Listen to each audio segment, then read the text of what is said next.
Ya, vamos a empezar con el tema de intestino grueso. Es que no puedo.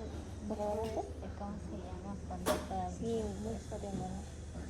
Bueno, estos son todos los subtemas que vamos a tratar el día de hoy. La verdad es que es bastante extenso. He tratado de resumir lo más que se pueda. Y bueno, vamos a dar lo más importante, ¿ya? Lo que ustedes van a estudiar o lo que van a ver en su práctica diaria en el hospital.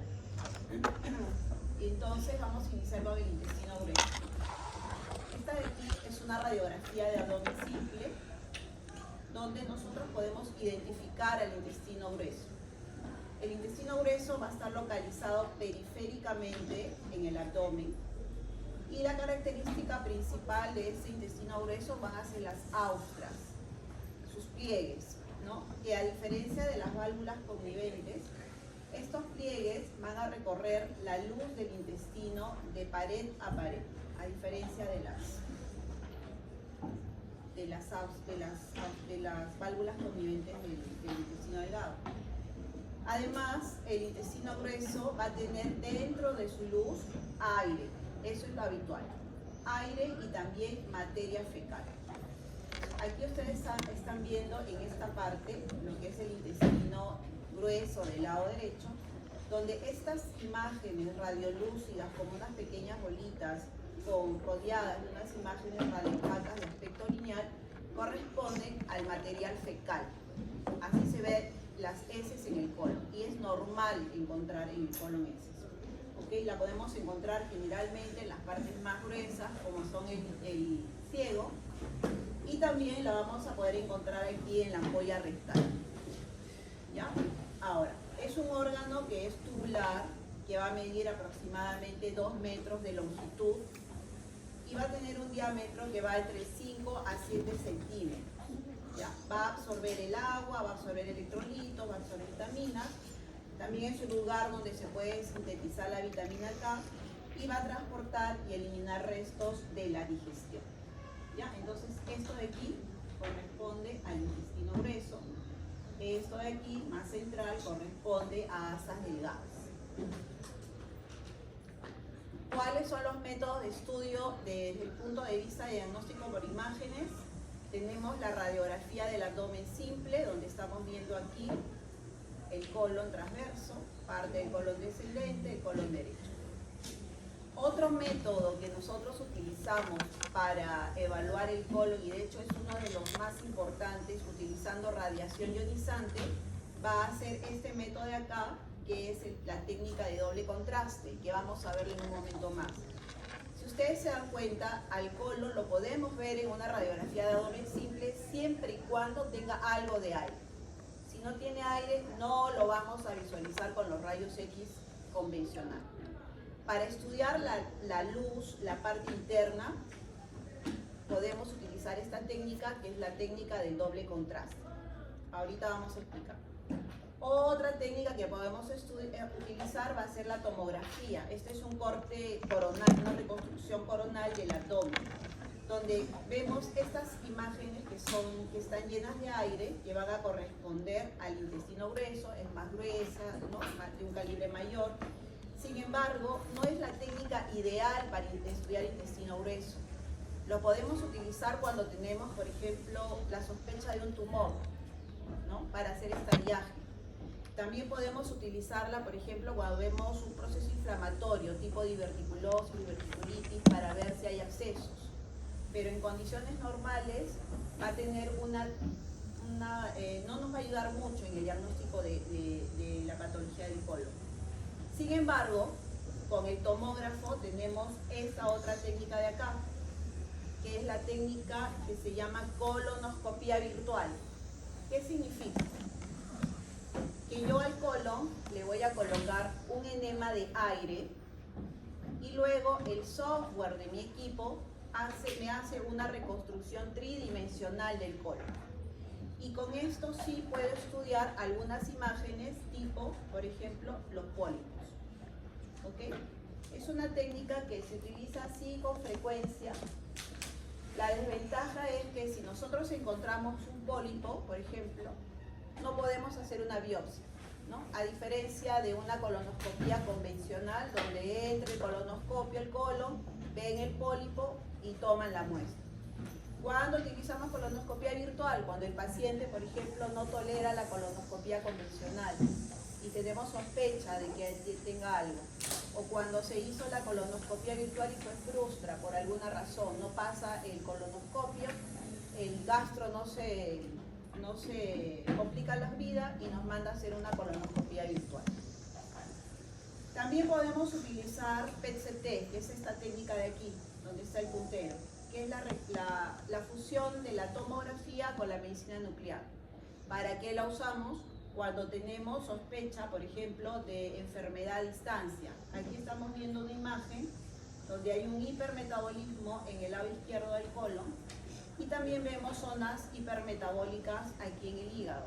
Entonces me dice este PET-CT que hay enfermedad tanto en el colon como también en el hígado, en metástasis, ¿no? Entonces también lo utilizamos para ver el tema de estadiaje o para ver cuando tenemos duda, por ejemplo, en una tomografía, en una resonancia, podemos utilizar PET-CT. ¿Cuál es la desventaja? PET-CT es muy sensible, va a marcar todo lo que tenga metabolismo, pero no es específico. Entonces, por eso es que lo utilizamos como una prueba que va a servirnos para complementar nuestras pruebas previas, ¿ok? Vean que no he puesto ecografía. Para ver colon, intestino en general, ecografía no la utilizamos. Entonces, cuando ustedes, por ejemplo, en la emergencia sospechan de una obstrucción intestinal, no pidan ecografía, porque el colon, el intestino delgado, va a estar lleno de aire. El aire no transporta ultrasonido, no les va a ayudar. Lo único que vamos a nosotros decirles es que tiene un montón de gases en el abdomen y que le hagan una radiografía de abdomen simple. ¿Me entienden? Entonces, para asa gruesa, en este término, no sirve la ecografía. ¿Ya? No pidamos ecografía. Vayámonos por unos rayos X convencionales y de acuerdo a los hallazgos y a la sospecha clínica ampliaremos con una tomografía en el mejor de los casos o lo mandaremos pues a una colonoscopía convencional. ¿Ok? Entonces, ¿cuál es la anatomía del colon? El colon tiene varias partes. Básicamente el colon ascendente, que va a estar en el lado derecho del abdomen y se va a prolongar hasta la cara inferior del hígado, donde va a ser una rodadura y se va a poner en forma horizontal y eso se llama colon transverso, ¿no? El colon ascendente va a medir más o menos 15 a 20 centímetros de longitud, el colon transverso hasta 50 centímetros de longitud. Luego, a nivel del vaso, va a ser otra rodadura y va a descender. Por eso se llama colon descendente, más o menos 30 centímetros de longitud. Desciende sobre el lado izquierdo del abdomen hasta la parte más, se dirige de una forma medial hacia el abdomen, hacia la parte central del abdomen. Y luego vamos a tener ahí lo que se denomina colon sigmoides, ¿no? ¿Cuál es la importancia del colon sigmoides? Que tiene bastante músculo. ¿Qué va a hacer el colon sigmoide? Va a empujar las heces para que puedan salir por la región del recto. ¿Okay?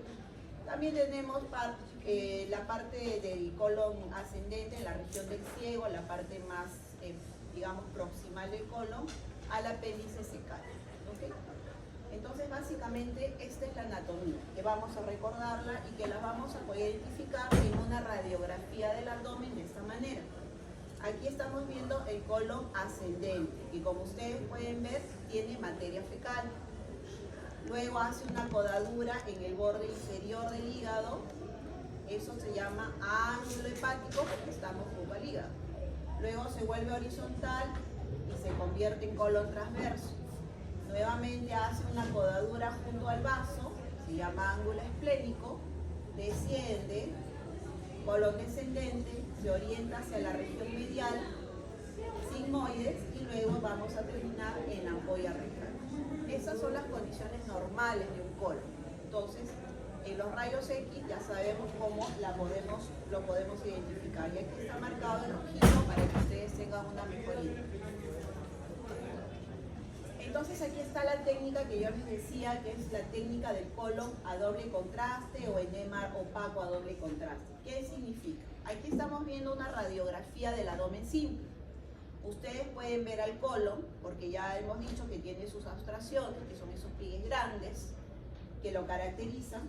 Pero miren, ustedes pueden delimitar por aquí el ángulo hepático, por aquí hay una especie de conglomerado de asas, luego desciende y nada más. Hasta ahí llega la información que nos da la radiografía del abdomen simple. Para yo poder visualizar con mayor detalle el colon en un rayos X convencional, lo que voy a hacer es colocarle una sustancia opaca para pintarlo por dentro. ¿Cómo coloco esta sustancia? Coloco una cánula en el recto al paciente y a través de un enema meto la sustancia de contraste para pintar al colon por dentro. Una vez que le he puesto el contraste, le voy a colocar también aire para distender al colon, porque el colon está por partes colapsadas. Entonces lo que logro es pintar al colon, miren.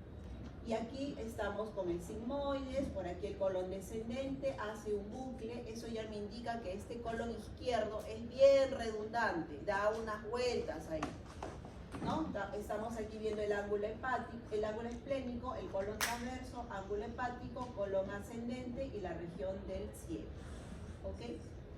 Entonces, la técnica de doble contraste significa bario y aire, ¿ya?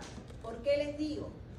Porque a nosotros que hacemos en el hospital esta técnica, bueno, hasta antes que se malogre nuestro equipo, hacíamos prácticamente diario.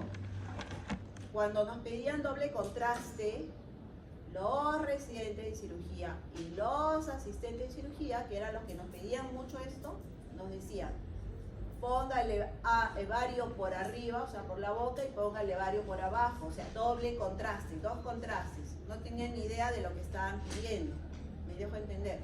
La técnica de doble contraste es colocar una sustancia radiopaca y colocarle también aire.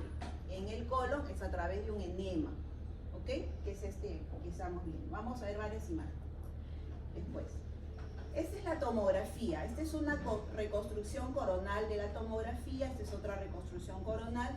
Y aquí estamos viendo, miren, parte del colon. Entonces, como ustedes pueden darse cuenta, en una tomografía se nos puede pasar imágenes, ¿no? Pequeñas imágenes. Entonces, la tomografía no nos ayuda mucho. Aquí estamos viendo otra tomografía, esta es asa delgada que está llena de líquido y por acá parte del colon ascendente. ¿Para qué me sirve la tomografía? Como les dije, si yo sé que ya tengo un primario en el colon, o sea, un tumor en el colon, me sirve para ver si este tumor se ha ido a otras partes, para ver si hay ganglios en el abdomen. Para eso me sirve la tomografía. En otras palabras, para hacer esta diágnosis. O, por ejemplo, cuando yo sospecho que el paciente tiene una enfermedad diverticular y está complicándose, haciendo un absceso, por ejemplo, ¿no? ¿Ya? Entonces, no nos ayuda mucho. Esta es la técnica de la colonoscopia virtual. Entonces, al paciente igual, lo colocamos dentro del tomógrafo, a través de una sonda aquí por el recto, igual le metemos aire y luego ¿qué hace? Hacemos tomografía. Barrido boca arriba, barrido boca abajo. ¿Y qué es lo que hace el tomógrafo con el software? Me reconstruye aquí el colon. Siempre y cuando le haya puesto una buena cantidad de aire al colon, y siempre y cuando el colon esté bien preparado. Como ya les dije, el colon tiene heces. Yo para hacer esta técnica tengo que limpiar el colon. ¿Cómo limpio el colon? Le doy una sustancia al paciente para que evacúe, un laxante. Evacúa hasta que esté limpio. O sea, no es tan... Muchos piensan que hacer una colonoscopia virtual es menos traumático que una colonoscopia convencional. Yo diría que es al revés, ¿no? En mi experiencia haciendo colonoscopias virtuales, el paciente se cansa del laxante, tiene que hacer una dieta, está evacuando 2 días seguidos, 3 días en ayunas, etc. ¿Para qué? Para que yo le meta aire al colon, le haga una tomografía, haga una reconstrucción, identifique pequeñas cosas. Pero nada más. El más fácil es meterle un colonoscopio al paciente, identificar el pólipo y sacar una muestra. Es más, hasta tratamiento se hace, ¿no? Se saca todo el pólipo y se manda a patología. Pero es una técnica que en otros países donde la incidencia y prevalencia de cáncer de colon es alta, sí la utilizan en forma prácticamente de despistaje, ¿no? En nuestro medio el cáncer de colon es frecuente, pero no tan alto, ¿no? Entonces es mejor hacer una colonoscopia virtual. Esa es mi opinión personal. Pero igual hay que mostrarles a ustedes que existe esa técnica y que se hace, ¿no? Esta es otra imagen, miren, que es una radiografía de colon doble contraste. Le hemos puesto aire al colon y además la sustancia varitada. Con estas técnicas nosotros podemos diagnosticar dolicocolos o megacolos. ¿Qué significa dolicocolon? Ya les dije que un colon en promedio mide 2 metros. El dolicocolon significa que el colon es totalmente el más grande de 2 metros. 2 metros y medio, 3 metros inclusive puede llegar. Ya hemos visto casos así. Entonces, cuando hablamos de dolicocolon, es un colon largo.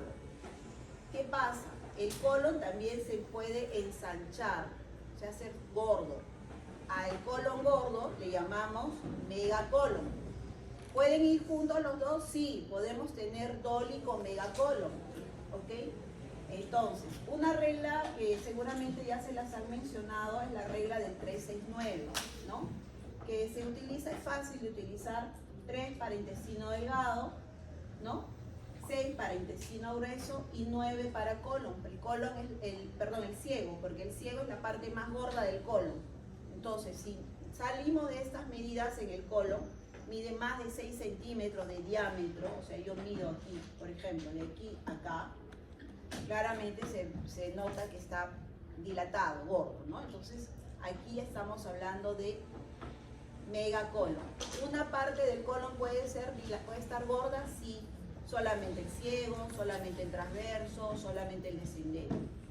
Una parte del colon puede ser larga, sí, generalmente el colon izquierdo y el sigmoides son los que se alargan más. En el Perú es frecuente encontrar el dolicocolon, sobre todo en la gente o pobladores de la sierra. ¿Por qué? Por el tipo de alimentación que tenemos, ¿no? Es bastante granos, maíz, etc. Entonces es frecuente encontrar. ¿Cuál es la clínica de los dolicocolon? Estreñimiento. Imagínense todo lo que tiene que atravesar las heces para poder salir. Estreñidos totales, ¿no? Esa es la característica. A veces no vienen a la emergencia niñitos que vienen distendidos, ¿no? Y la mamá dice que no va al baño 2 días. Entonces hay que buscar la posibilidad de que pueda tener un dolicocolon o un megacolon también, ¿no? Entonces, ¿hay que hacemos? Radiografía del abdomen simple para ver cómo están esas asas, si están llenas de aire o no, ¿ok? ¿Ya? Ahora, otra patología que podemos encontrar en el colon son los divertículos. ¿Qué es un divertículo? Una imagen por adición. ¿Qué significa? Que a la pared del colon le salen unas bolsitas, ¿ya? Unas dilataciones, estas de aquí. Como esta es una técnica de doble contraste, ¿qué va a pasar con estas bolsitas? Cuando metemos el bario, se van a llenar de bario o se van a llenar de aire y me van a dar estas imágenes. Son imágenes por adición, o sea, están de más en el colon, en otras palabras, ¿ok? Son de pequeñas dimensiones, bordes bien definidos, pueden ser únicos, pero por lo general son múltiples divertículos. ¿Ya? Con mayor frecuencia la vamos a encontrar en el sigmoides. ¿Y qué pasa con estos divertículos? Estos divertículos se pueden inflamar y como no tienen una pared real como la del colon, a veces solamente serosa, ¿qué pasa? Se inflaman, se rompen y fistulizan. Entonces mi paciente va a venir con dolor abdominal a la emergencia. Pero como generalmente van a ser del lado, se van a ubicar en el lado izquierdo de mi paciente va a venir con un dolor abdominal en la fosa ilíaca del lado izquierdo, ¿ya? Y esa es la diferencia con la apendicitis, que el dolor es en la fosa ilíaca del lado derecho. Se comporta igual, ¿ya? ¿Cuál es la otra característica de mi paciente con enfermedad diverticular o con diverticulitis? y generalmente son mayores de 40 años.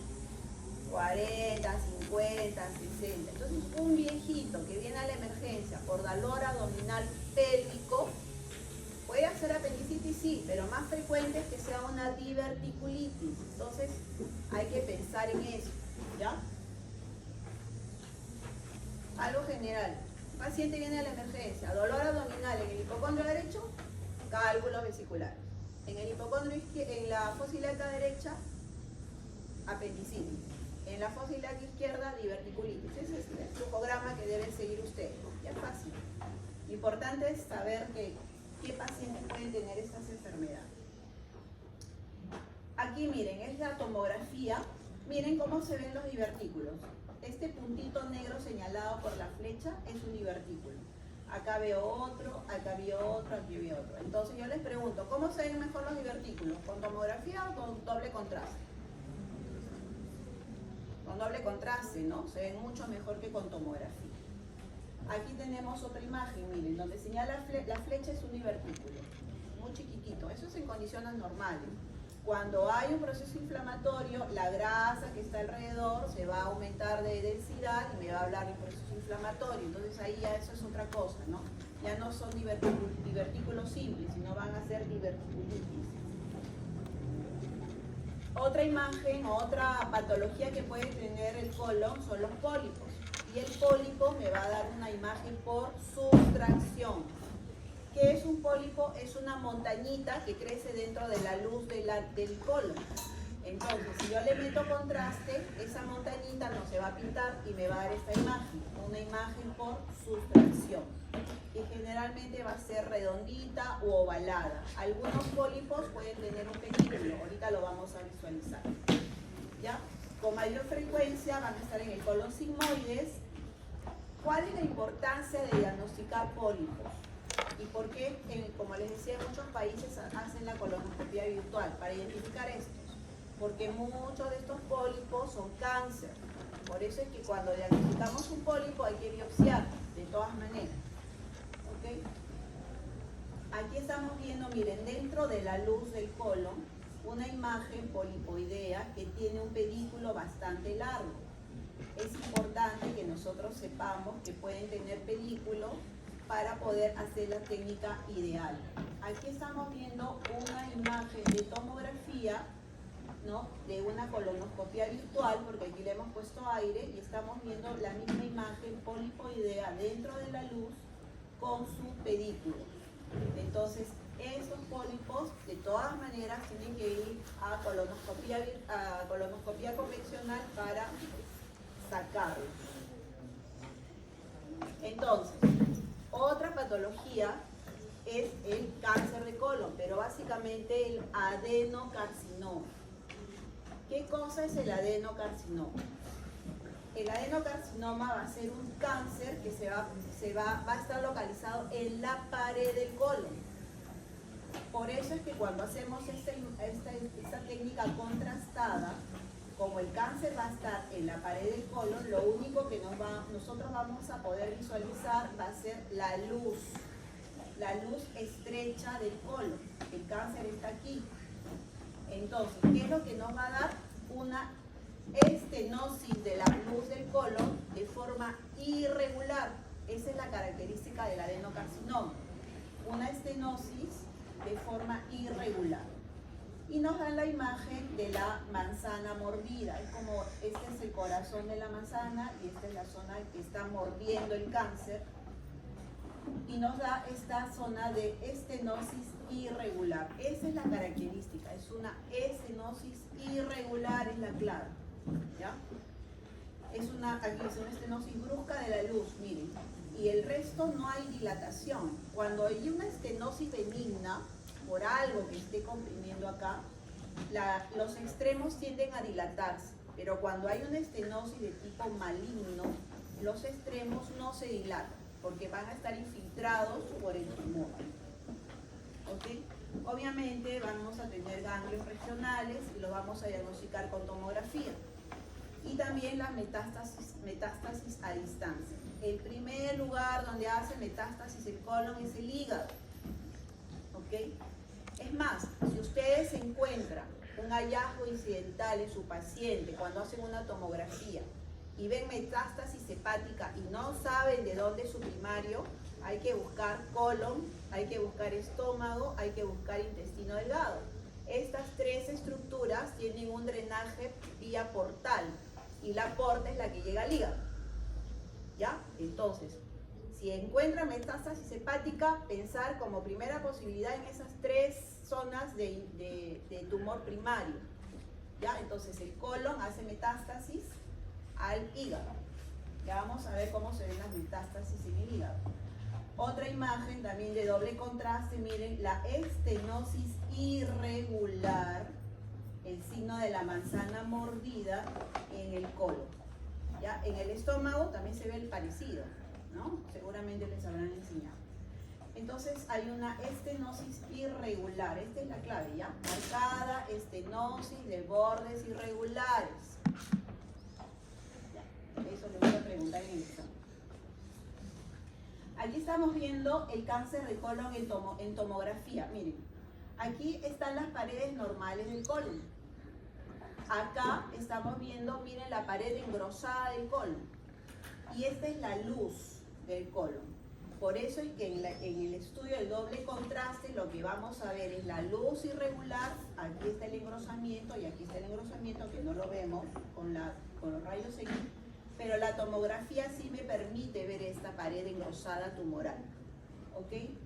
¿Qué más me permite ver la tomografía? Ganglios que estén alrededor o si este tumor está invadiendo otras zonas dentro del abdomen. Para eso me sirve la tomografía. Acá, miren, una estenosis irregular. ¿Ok? Aquí. Y en la tomografía lo mismo, que ya hemos visto. Además, ganglios alrededor del tumor. Eso es lo que yo les mencionaba antes. Aquí estamos viendo el tumor, estamos viendo ganglios y estamos viendo metástasis en el hígado, ¿no? Pero esta es una técnica de PET-CT. Ya les dije cuándo usamos PET-CT, cuando tenemos duda diagnóstica, ¿no? O cuando queremos ver la real extensión de la enfermedad de mi paciente. ¿Alguna pregunta de colon hasta ahora? Es fácil, no es difícil, lo importante es leer, obviamente. Ya, ahora vamos a ver hígado. El hígado lo podemos estudiar con todas las técnicas que ya conocemos. Obviamente, en la radiografía de abdomen simple, lo único que vamos a ver es una opacidad de densidad de partes, de densidad agua, que va a estar localizada por debajo del diafragma del lado derecho, que va a ser esta de aquí, ¿no? Sin embargo, no nos da mayor información, nos puede dar información de que hay un hígado grande, por ejemplo, ¿no? Que sobrepase el borde costal, que llegue hasta la espina, hasta la cresta ilíaca, nos da idea de que hay una hepatomegalia, pero nada más. La mejor técnica para estudiar el hígado es, como primera técnica de diagnóstico, la ecografía. La ecografía convencional, como vemos acá, y también utilizamos Doppler, ¿no? Estas son las venas hepáticas. Con el Doppler claramente se pintan por el flujo. ¿Ok? ¿Cuál es la segunda técnica más importante para hígado? Tomografía. Pero tomografía contrastada. Si ustedes les han diagnosticado a su paciente, le han diagnosticado una lesión hepática, un nódulo hepático, la siguiente técnica que tienen que hacer es la tomografía, pero la tomografía contrastada, porque los nódulos hepáticos se van a diferenciar unos de otros de acuerdo al comportamiento que tiene cada nódulo con relación al contraste. No todos se comportan de la misma manera. Entonces, cómo se comporta cada nódulo con el contraste en la tomografía nos da una ayuda diagnóstica. Entonces, ¿qué técnica tienen que pedir ustedes? Tomografía trifásica. ¿Qué significa trifásica? Cuando nos llega la orden de tomografía trifásica, nosotros adquirimos una tomografía sin contraste y luego adquirimos 3 fases de la tomografía. Una fase portal, que es una fase temprana, una fase arterial primero, que es la fase temprana, luego la fase portal y luego la fase tardía. Los nódulos se van a comportar de diferente forma de acuerdo a estas fases. Si ustedes no piden una tomografía trifásica, les van a adquirir una tomografía contrastada venosa y no les va a ayudar, ¿ya? En muchos centros se trabaja así. Hay protocolos, obviamente, ¿no? En el hospital, por ejemplo, adquieren todo venoso. En la clínica adquirimos las 3 fases por protocolo, pero ustedes tienen que saber qué protocolo utiliza su centro donde van a estar. Eso es importante. Pero para cerciorarse que le hagan la trifásica, pongan eso: tomografía trifásica, nódulo hepático, para que el tecnólogo sepa qué va a adquirir y el radiólogo sepa qué es lo que están buscando ustedes. La clínica es importantísima, ¿ya? También utilizamos resonancia. ¿Cuándo usamos resonancia? Cuando la tomografía no es complementaria, porque hay nódulos que a veces no saben, que se comportan de forma distinta a lo que esperamos, ¿no? Entonces, cuando hay duda diagnóstica, recién hacemos tomografía. Y el PET-CT o la gammagrafía, ya les he dicho, cuando tenemos metástasis, si queremos ver la extensión de enfermedad o tenemos inclusive duda diagnóstica con la resonancia magnética. ¿Ya? Entonces vamos a ir conociendo. ¿Qué vamos a ver en el hígado? En el hígado es bien importante que ustedes conozcan la anatomía, porque el hígado tiene 2 ilios, a diferencia de los otros órganos. Tiene un hilio superior formado por las venas hepáticas que van a drenar a la vena cava. Y tiene un hilio inferior conformado por la arteria hepática, la vena porta, que es la más importante, y el colédoco, que es la vía biliar. ¿Ok? Las patologías se van a comportar de forma diferente dependiendo de cada uno de estos ilios. Eso es importante también. Y además tiene 5 sistemas circulatorios: un arterial, un venoso aferente, que es la porta, un venoso eferente, que son las venas hepáticas, los linfáticos y las vías biliares. ¿Ok? Estas son tomografías, reconstrucciones coronales para poder ver, digamos, con mayor detalle estos ilios, pero también los podemos estudiar con ecografía, como ya les mencioné, y utilizando la técnica Doppler. Esta es una ecografía, no sé si va a correr ahí el video. Ahí está. Esta es una ecografía de hígado. ¿Ok? ¿Cuál es la ventaja de la ecografía del hígado? Que es fácil de hacer. Estamos al costado del paciente. Le podemos preguntar por qué viene al hospital o la emergencia, etcétera, ¿no? Podemos hacer medidas del hígado. Un hígado más o menos tiene una dimensión en la línea media de hasta unos 10 centímetros, ¿no? Una medida longitudinal hasta de 12 centímetros. Es de bordes regulares. Es importante ver los ángulos en el hígado. Los ángulos son bien agudos. Cuando los ángulos empiezan a ponerse romos, ya vamos pensando en una probable hepatopatía. Otra cosa, estos bordes, miren, de aquí, estos bordes, este es el lóbulo izquierdo del hígado, ¿no? Estos bordes son bien homogéneos, bien delimitados. Cuando ese borde empieza a ponerse ondulado, entonces nosotros vamos pensando ya en una hepatopatía llamada, por lo general, la más frecuente, la cirrosis. Entonces es importante que cuando a ustedes les llegue un informe de ecografía les digan cómo está la ecogenicidad del parénquima, cómo están los bordes, cómo están los ángulos. Es básico, si no, está mal hecho ese examen. Entonces, ¿qué es lo que vamos a estudiar? En el hígado ya hemos visto que tiene 2 hilos, que tiene 5 sistemas, etc. Pero lo más importante del hígado es esta vena, la vena porta. Ya sabemos que está formada por la unión de la esplénica con la mesentérica. ¿Por qué es importante? Porque a pesar de ser una vena, lleva sangre oxigenada, lleva más sangre oxigenada que la arteria. Cuando falla la vena porta, hay una insuficiencia hepática. O sea, no me importa que no funcione bien la arteria, me importa que funcione bien la porta. Si no funciona bien la porta, vamos a hablar de insuficiencia venosa portal generalmente asociada a hipertensión portal. La principal causa de hipertensión portal es la cirrosis. Pero, por ejemplo, un cáncer que hace trombo tumoral en la porta también puede hacer que el paciente desarrolle una hepatopatía crónica. ¿Ok? Entonces es importantísima la vena porta. Tiene ramas que se dividen en el interior, en la rama izquierda, la rama derecha, la rama izquierda. Es importante conocer que esta porta tiene estas paredes restringentes, eso nos ayuda a diferenciarla de las venas hepáticas, que es esta, por ejemplo, que no tiene esas paredes restringentes.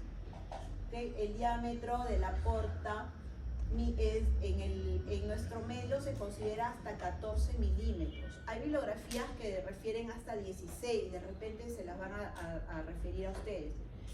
¿Ya? Pero en nuestro medio es 14, eso ya se ha validado en el Perú. Inclusive las velocidades también están hechas, en lo que se refiere a flujos portales, también están validados para la población peruana. No debe ser más de 16 centímetros por segundo.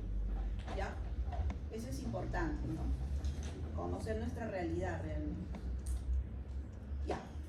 Ahora vamos a hablar en un ratito más de cirrosis para retornar con la porta. Una patología que es frecuente y que si yo les hiciera ecografía a todos ahorita, por lo menos un 30% tendría hígado graso. Sí. ¿Por qué? Porque tomamos Coca-Cola, porque comemos chisitos, porque nos gusta el Kentucky, porque nos gusta la hamburguesa, nos gusta la parrillada, nos gusta nuestro trago, ¿cierto? No van a decir que no, yo también estoy. Entonces, ¿qué es lo que pasa con el hígado graso? La esteatosis hepática. Miren, esto de aquí es un hígado normal, ¿ok? Este de aquí es el riñón. El color o la ecogenicidad del hígado es igual a la ecogenicidad renal. Los dos tienen que ser del mismo color en la ecografía. ¿Qué pasa cuando las células de nuestro hígado se llenan de grasa? El hígado tiene un color más claro, más blanco. Aumenta en la ecogenicidad. Y miren, el color del hígado esteatóxico con respecto al color del riñón. ¿Ven cómo es esa diferencia? Cuando nosotros vemos esto, decimos hígado graso. ¿Por qué es importante, chicos, el hígado graso? Porque nosotros podemos tener solamente esteatosis hepática, como se ve aquí en el gráfico, pero luego ese hígado graso se puede inflamar y eso se llama esteatohepatitis. La esteatohepatitis va a llegar sí o sí a fibrosis y la fibrosis nos lleva a cirrosis. En los estudios de hígado graso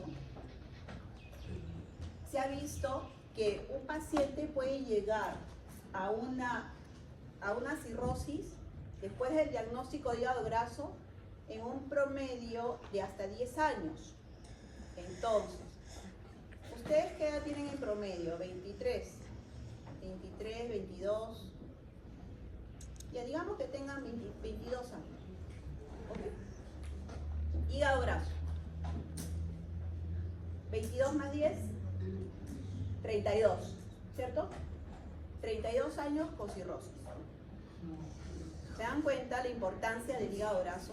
Entonces, cuando a usted le llegue un diagnóstico de hígado graso, ustedes inmediatamente tienen que mandar a su paciente al hepatólogo. ¿Quién es el hepatólogo? El gastroenterólogo especialista en hígado. En mi hospital hay una unidad de hígado, por ejemplo, ¿no? Entonces, hemos visto pacientes jóvenes con hipertensión portal. ¿Qué significa? Cirróticos, ascíticos y que se mueren por sangrado, porque los pacientes cirróticos descompensados, ¿qué pasa? Desarrollan varices esofágicas, varices en el colon, ¿ok? Y que hacen sangrado. porque se alteran sus plaquetas. El hígado graso, la cirrosis, altera las plaquetas. Entonces se mueren con hemorragias digestivas. ¿Ya? Cuando se esté en un paciente con hemorragia digestiva alta o baja, pero generalmente los jóvenes hacen alta, sin ninguna causa aparente, hay que hacer una endoscopía porque puede tener varices esofágicas y hay que hacer una ecografía y hay que ver cómo está funcionando su hígado, porque puede ser una cirrosis o una esteatohepatitis que está llegando a fibrosis. ¿Ya? Entonces, ¿cuáles son los grados de esteatosis hepática? Existen 3 grados, ¿ya? 1, 2, 3. Algunos le dicen leve, moderada, severa. Yo he aprendido y hemos trabajado con la unidad de hígado como grado 1, 2 y 3. Entonces miren acá. Paciente de 48 años acude para un examen de rutina. Ecografía del hígado, ¿qué es lo que vamos a ver? Un incremento en la ecogenicidad del hígado comparada con el riñón, pero que todavía vamos viendo la ecogenicidad de la pared de los vasos portales y todavía estamos viendo la ecogenicidad del diafragma. O sea, todavía puedo ver esas cosas, ¿me entienden? Entonces va a ser un hígado graso tipo o grado 1. Otro paciente de la misma edad que viene por la misma condición, hallazgo de rutina, hígado graso, pero ¿qué pasa? Ya no veo la ecogenicidad normal de los vasos portales, solamente estoy viendo la ecogenicidad del diafragma, que es este aquí. Entonces ya me está borrando la ecogenicidad, o sea, ya el hígado se está poniendo tan blanco que ya me está borrando la pared de los vasos portales. Grado 2, mismo paciente, no, otro paciente, misma edad, misma condición, hígado graso, pero ya me borró las paredes de los vasos portales y ya me borró el hemidiafragma, entonces es un grado 3, ¿ok? Esa es la diferencia de los grados en ecografía, nada más. Grado 1, veo el hemidiafragma y veo los vasos portales, la pared de los vasos portales, la pared de los vasos portales. Grado 2, se borra la pared de los vasos portales, solamente veo el hemidiafragma. Grado 3, ya no veo ni el hemidiafragma ni la pared de los vasos portales. Entonces es un grado más severo, ¿no? Hay que hacerle acá otros exámenes. Hay que medir la elasticidad hepática, etcétera, ya pensando en que pueda estar haciendo una fibrosis portal, una fibrosis parenquima. En tomografía también podemos ver al hígado graso.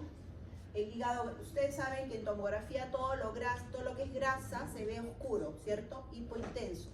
Entonces, si el hígado es normalmente de una densidad media, miren el hígado graso en tomografía. Totalmente negro, igual que la grasa que rodea aquí a la cavidad. ¿Okay? El hígado graso puede ser por partes también, solamente un lóbulo, solamente un segmento. Pueden adaptar varias formas, ¿no? Como acá, por ejemplo, aquí hay una parte de hígado respetado, pero esta zona ya tiene hígado graso.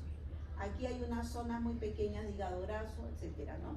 Eso lo medimos con las unidades Hanfield en tomografía, pero es bien característica la imagen del hígado graso. ¿Ya? Entonces, después que mi paciente hizo esteatohepatitis, hizo fibrosis por hígado graso, llega a eso, a una cirrosis. Entonces, vamos a revisar. Esta es la ecografía de un hígado normal, donde está el puntero. Ahora miren la ecografía de un hígado cirrótico.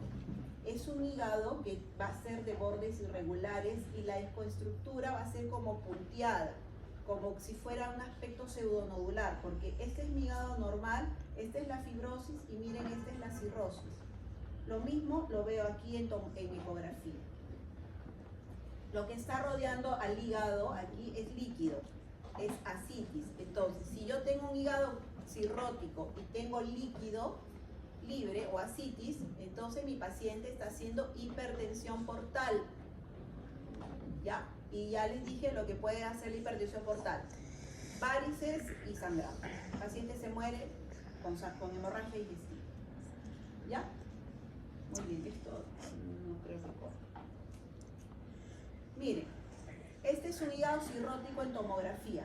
Miren los bordes del hígado, irregulares, y además, como hay fibrosis, el hígado se achica. Un hígado pequeño, un hígado de bordes irregulares, un hígado de ecoestructura heterogénea o de densidad heterogénea, es un hígado cirrótico. Y además tiene líquido alrededor, tiene ascitis. Miren lo que le queda de hígado a este otro paciente. ¿Ya? Todo esto es líquido. Por acá también hay líquido alrededor. ¿Ya? Entonces, todo eso es la secuencia de mi paciente diagnosticado con hígado graso. Aquí estamos viendo, no sé si la trombosis portal. Esta es la porta, como les decía. Miren, mide 18 milímetros, está dilatada. Cuando la porta se dilata, significa que hay algo dentro de la porta que está dilatándola. Y lo que sucede es que se producen trombos dentro de la porta en los pacientes cirróticos. Este también es un paciente cirrótico. Miren, bordes irregulares, de ecoestructura heterogénea. Y acá, cuando la trombosis ya se vuelve crónica, la porta, miren, empieza más bien a disminuir de tamaño. Y está llena de un material aquí ecogénico. Ya no va, yo le pongo Doppler y ya no va a pintar. Entonces, si la porta se tapa, ya no llega sangre oxigenada, mi hígado va a empezar a tener un mal funcionamiento. Entonces, lo que va a suceder es que mi hígado va a dejar de funcionar. Si mi hígado deja de funcionar, mi paciente se muere. Así de simple. ¿Ok? Entonces, importantísima la trombosis. Ya. ¿Alguna duda hasta ahora de hígado? Ya saben. Muy bien. Pero mi hígado también se puede enfermar de otras cosas. Y lo más frecuente son los quistes biliares. ¿Qué es lo bueno de los quistes biliares? Que muchos de ellos son de tipo congénito, ¿no? Si yo les hiciera ecografía, igual encontraría algún quiste por ahí. Y es normal, porque es asintomático. ¿Ya? Puede ser único, pueden ser múltiples. En la ecografía se va a ver como una imagen anecoica líquida típica de las lesiones quísticas en la ecografía. Y en la tomografía se va a ver como una imagen hipodensa, bien definida, que no realza con la sustancia de contraste.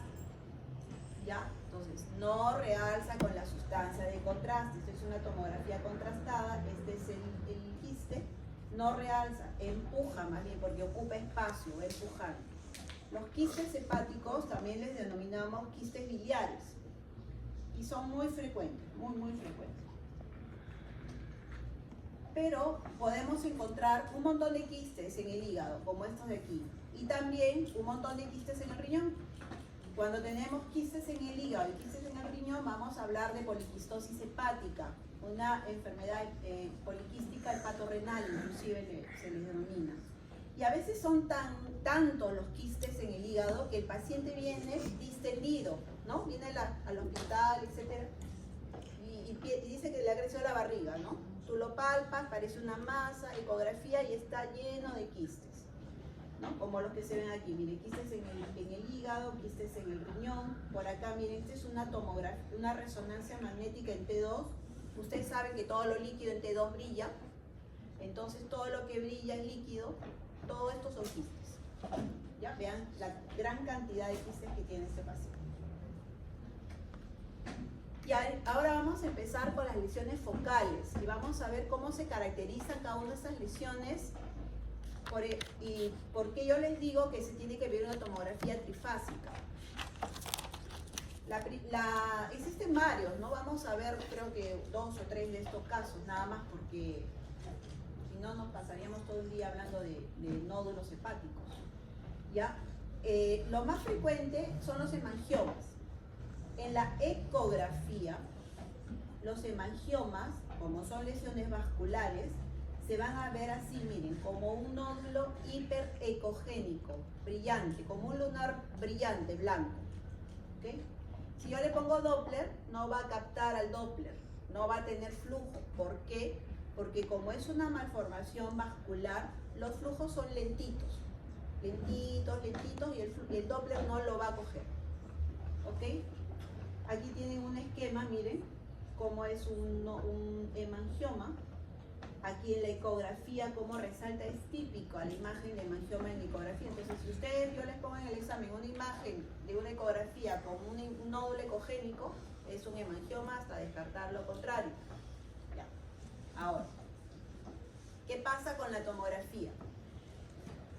Como el hemangioma tiene un flujo lento, cuando yo le pongo contraste, se va a comportar de una manera muy peculiar. Esta es la tomografía sin contraste. Y lo vamos a ver a los hemangiomas como nódulos hipodensos. A veces ni los vemos en la tomografía sin contraste, ¿ya? Porque tienen una densidad parecida a la inclusive, ¿no? Y si el ligado es graso, peor todavía, no lo vamos a ver, ¿ya? Ahí no hay problema. Aquí viene la cosa. Cuando yo le pongo contraste, como el flujo es lento, en la fase arterial, el hemangioma va a empezar a llenarse en la periferia, como una coronita, irregular, pero en la periferia, porque va a llenar poquito. En la fase venosa, el hemangioma ya empieza a llenarse más al centro, ¿ok? Se va rellenando, como quien dice. Y en la fase tardía, ya el hemangioma botó todo el contraste y se pone del color del hígado otra vez. Esa es la característica típica, ¿ok? Entonces, empieza a llenar afuera, luego se va rellenando y luego desaparece el contraste. Ese es el hemangioma. Por eso es que tenemos que pedir la tomografía trifásica, porque si no, no sabemos cómo se comporta el nódulo, ¿ok? El otro nódulo que es frecuente son los adenomas. Y el punto clave aquí es la clínica, generalmente inducido por hormonas, anticonceptivos orales y anabólicos. Entonces, cuando ustedes vean un nódulo hepático, hay que preguntar al paciente, ¿usa anticonceptivos, usa anabólicos, usa algún otro componente de tipo hormonal? ¿Ya? Entonces, si la pregunta del examen es, paciente, usuaria, anticonceptivos, si se encuentra un nódulo, ya ustedes van pensando que se trata de un adenoma. ¿Ya? Suelen ser solitarios, pueden estar asociados a sangrado de la cápsula hepática. Y la ecografía, miren, se comportan como un nódulo hipoecogénico, también el Doppler no pintan, entonces tenemos que llevarlos a tomografía. Y ese es el comportamiento de los adenomas. En la fase sin contraste se va a ver como un nódulo también hipodenso. En la contrastada, en la fase venosa, empieza a tener en la fase arterial, va a tener un realce, digamos, un poco homogéneo, pero como que empieza a pintar poco también, no lento. Pero no periférico como el hemangioma, ¿no? Se empieza a pintar todo él, pero en forma lenta. En la fase venosa ya se pinta un poco más y en la fase tardía lo que se pinta es la periferia y al centro se elimina y se queda solamente pintada la periferia del nódulo. Eso lo diferencia el hemangioma, ¿se dan cuenta? ¿Ok? Esas son las tres fases. Ya. Otro nódulo que es típico también en su presentación, la hiperplasia nodular focal, que es como una cicatriz, ¿no? A veces dicen que solamente es una cicatriz por algún proceso inflamatorio, algunos lo asocian a un componente de tipo vascular, una malformación. Pero, ¿qué es lo importante de este nódulo? Que tiene, es una bola, pero que tiene una zona central cicatricial, como un ombliguito, ¿ya? La hiperplasia nodular focal tiene su ombligo. Entonces, miren acá, esta es la contrastada y miren su ombliguito adentro, ¿ya? Esta es la pieza anatómica de una hiperplasia nodular focal. Entonces, pero, para no olvidarme, en esta cicatriz tiene unos pequeños vasitos que en las primeras fases no se van a pintar y eso es importante, acá. En la sin contraste, miren, es un nódulo igual hipoecogénico, pero que puede tener su ombliguito, ¿ok? En la fase arterial se pinta todo menos la parte central. En la fase venosa o en la fase portal es muy parecida a la fase arterial, ¿no? El ombliguito sigue sin pintarse, pero en la fase tardía, como tiene unos vasitos muy lentos, el ombliguito es el que se pinta, ¿ok? La cicatriz central. Entonces, esa es la característica de esta hiperplasia nodular focal, ¿ya? Entonces, si yo les pongo en el examen, paciente que viene, se le encuentra un nódulo que tiene una área de cicatriz central, hiperplasia nodular focal, ¿ya? Y lo más importante de todo esto, y sobre todo que se asocia a la cirrosis, es el hepatocarcinoma. ¿Ya? El hepatocarcinoma es la neoplasia maligna primaria más común del hígado y está asociado a cirrosis, hepatitis B. ¿Ya? ¿Y cuál es la característica? Que va a ser una lesión sólida, puede tener área de necrosis, pero igual, ¿no? Miren, si se dan cuenta, en la ecografía todos los nódulos, excepto los hemangiomas, son prácticamente igualitos. La única forma de diferenciarlos va a ser con la tomografía. Y lo mismo sucede con el hepatocarcinoma. Miren, esta es la tomografía de un paciente cirrótico, ¿no? Y acá hay una pequeña bolita que puede pasar como simplemente una irregularidad del parénquima. El hepatocarcinoma en la fase arterial se va a pintar inmediatamente, se llena de contraste en la fase arterial. Y en la fase venosa y tardía prácticamente se limpia. Esto se llama el washout rápido, ¿no? Tiene un washout. Cuando escuchen que un nódulo tiene un washout, significa que se llena y se limpia rápidamente, se borra el toque. Esa es la característica del hepatocarcinoma. Y miren, la pieza anatómica en esta zona donde veíamos el nódulito correspondía a esta zona, que es el cáncer, en este hígado cirrótico. ¿Ya? Entonces, nódulo que se pinta rápidamente en la fase arterial es un hepatocarcinoma hasta demostrar lo contrario. Este es otro hígado cirrótico que además del tumor tiene metástasis en el hígado y tiene, miren, un trombo en la porta, ¿no? Y es lo que yo les mencionaba, los tumores, los cánceres, pueden hacer trombosis portal y pueden comportarse el hígado como si fuera una hepatopatía portal. ¿Ok? Ya, las metástasis. ¿Qué me da metástasis? Ya les dije, colon, intestino delgado, estómago, luego viene el páncreas, la mama, ¿no? El pulmón. Y la mayoría de estas metástasis, que son estas de acá, miren, son múltiples y tienen una característica importante, es el ojito de buey. Si ustedes se dan cuenta, miren, es una bolita que tiene un halo negro ecogénico y un halo y una parte más central, como si fuera un ojito. En la tomografía, miren, son nódulos también hipodensos, pero que tienen un realce periférico con la sustancia de contraste. Entonces, mucho cuidado con las metástasis hepáticas porque algunas son tan oscuritas en el hígado, en la tomografía, que a veces los confunden como quistes. Pero ya sabemos que los quistes no captan la sustancia de contraste. Las metástasis se pintan alrededor con la sustancia de contraste, eso es la diferencia de los quistes. Y suelen ser múltiples. Miren, este es un hígado con cáncer de colon, una paciente. Miren la cantidad de metástasis que tiene en el hígado. Y aquí también, ¿no? Miren. Y como les decía al inicio, si tienen ustedes un paciente con metástasis hepática, pensar primero que es de colon, del estómago, de intestino delgado como primera posibilidad y luego ya echen a buscar el resto de primarios. ¿Ok? ¿Alguna pregunta de hígado? Es fácil, ¿no? Y ahora vamos a hablar de vesícula. Vesícula es pan de cada día en el servicio de ecografía y en la emergencia. Y como es el pan de cada día, lo que usamos para el diagnóstico de patología vesicular es la ecografía. Por favor, doctor. Ecografía. Tomografía solamente si pienso que tiene un cáncer y hay metástasis.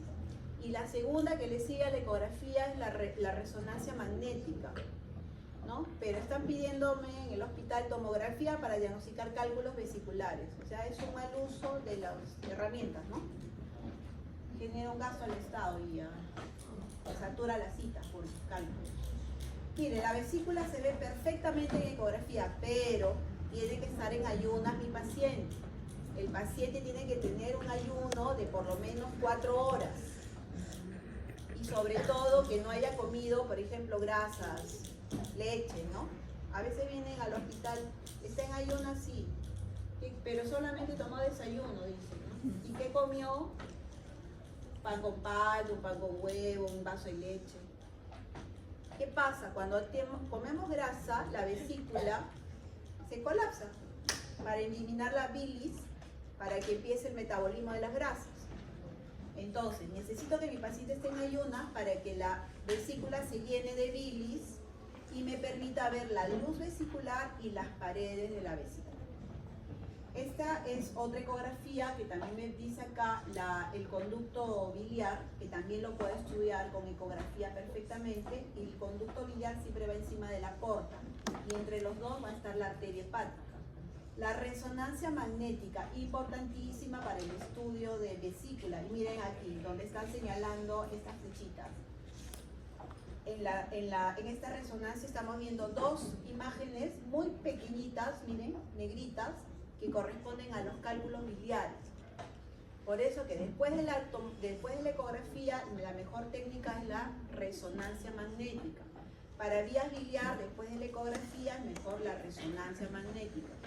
Aquí está la tomografía, miren, la tomografía, claro, yo no digo que no la veamos, la vesícula, pero a veces no vemos los cálculos, porque los cálculos vesiculares son cálculos de colesterol, por lo general. El colesterol es grasa, la grasa se ve oscura, entonces puede enmascararse con la bilis, que también tiene colesterol, entonces no lo vamos a ver a veces. Por eso es que no sirve para tomografía, para vesícula la tomografía, ¿ya? Entonces, los famosos clitiasis, los cálculos dentro de la vesícula se llaman colelitiasis. Los cálculos que están en el colédoco, coledocolitiasis.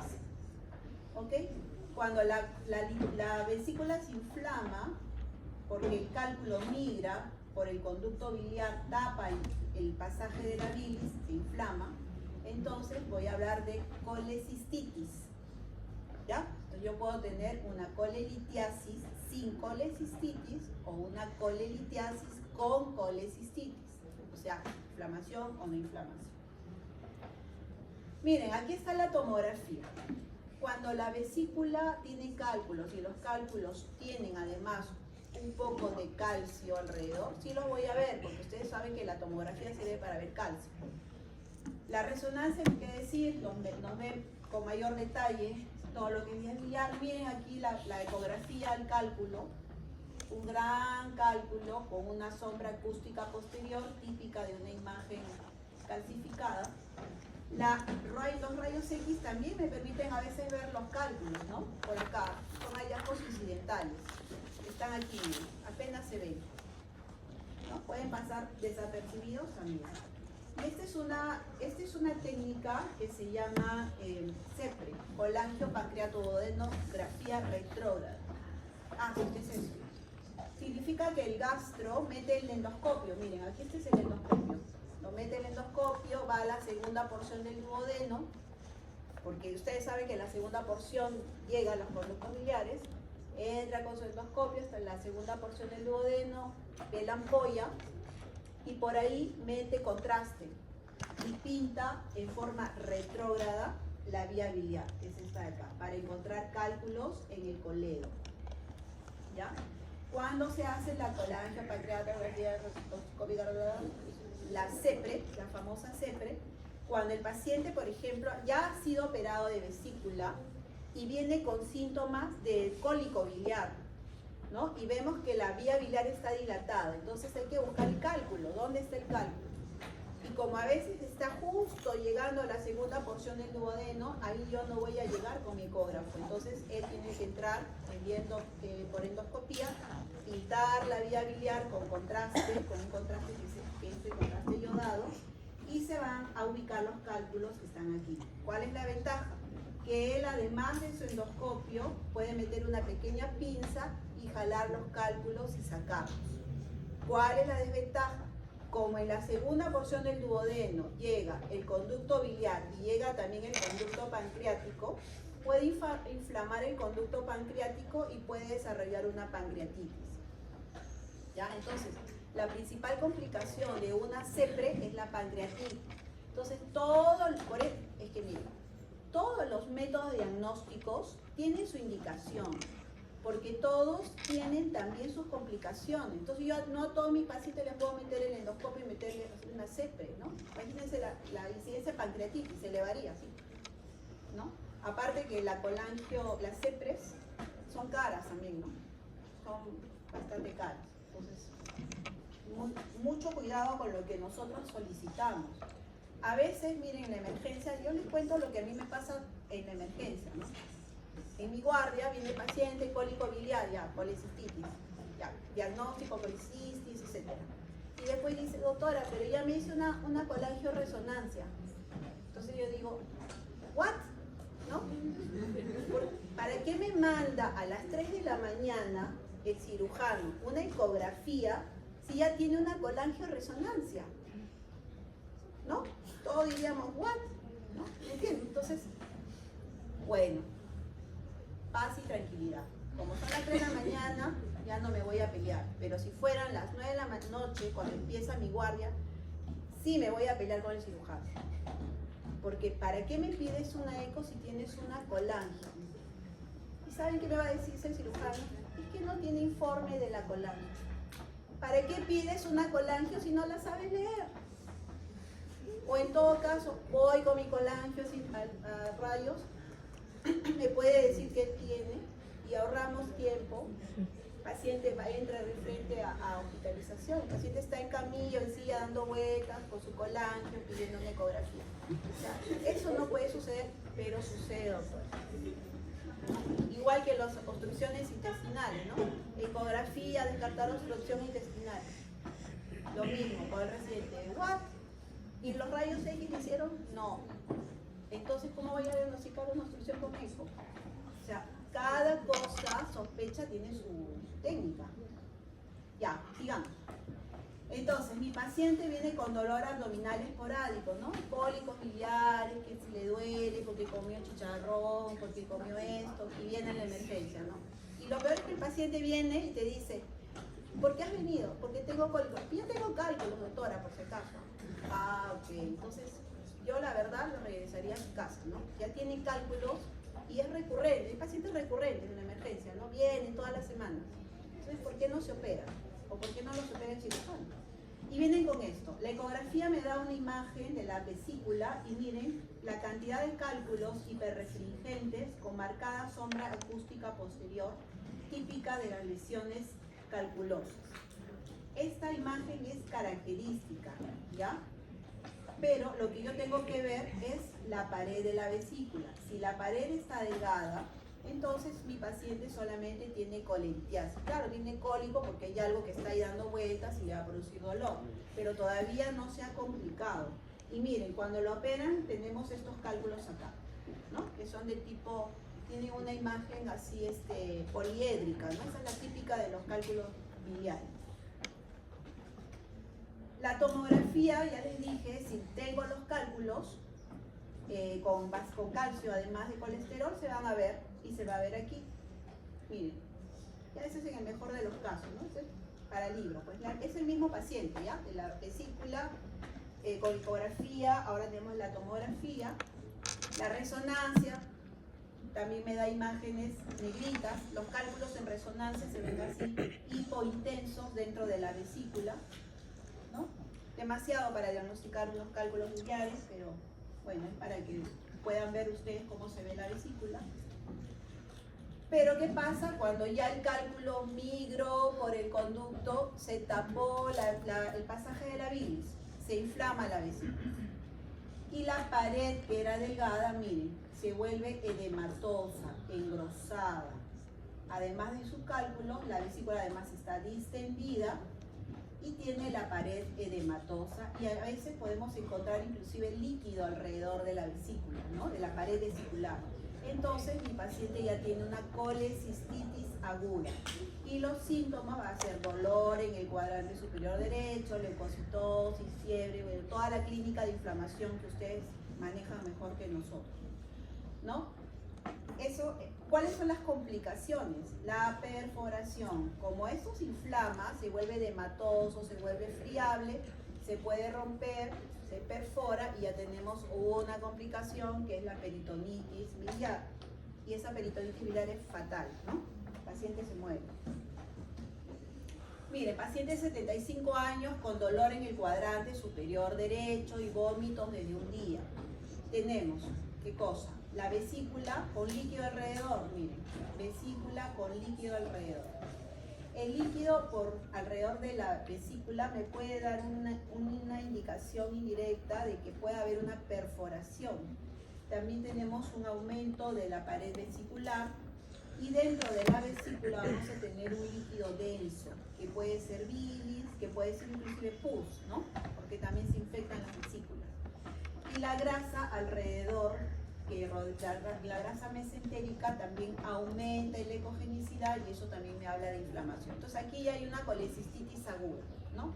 Este paciente recibe tratamiento antibiótico, mejora la inflamación y luego lo meten a sala de operaciones. Pero si está perforado, de frente a sala de operaciones para hacer el lavado, ¿no? Acá, miren, 65 años, vómito, fiebre, dolor abdominal, 2 semanas.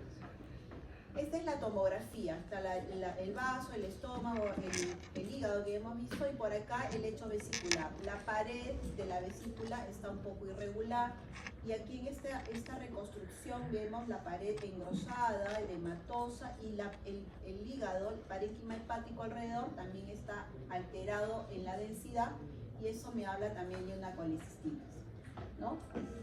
Las complicaciones, ¿por qué pido una tomografía? Para ver si esta colecistitis está inflamando el hígado, está habiendo colecciones por más allá del lecho vesicular, ¿no? Por ahí, como parte de la complicación, una peritonitis, como les decía.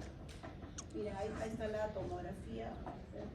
Miren, aquí esta es la vesícula, es el puntero, ¿ya? Ahí avanzamos, miren la vesícula y en la reconstrucción coronal se ve aquí. Ahí se ve. Ok, ahora, ¿qué pasa cuando mi paciente tiene colecistitis a repetición? Hay una colecistitis crónica, pero la vesícula más bien va a tener pared gruesa, pero más bien se pone más chiquita, ¿ok? Se va a ver pequeñita, con sus cálculos alrededor. Ya no voy a ver edema, tampoco líquido libre, simplemente una vesícula disminuida de tamaño, con sus cálculos al interior. Es una colecistitis crónica. Y la colecistitis crónica me puede llevar a esta imagen, una vesícula en porcelana. ¿Qué significa?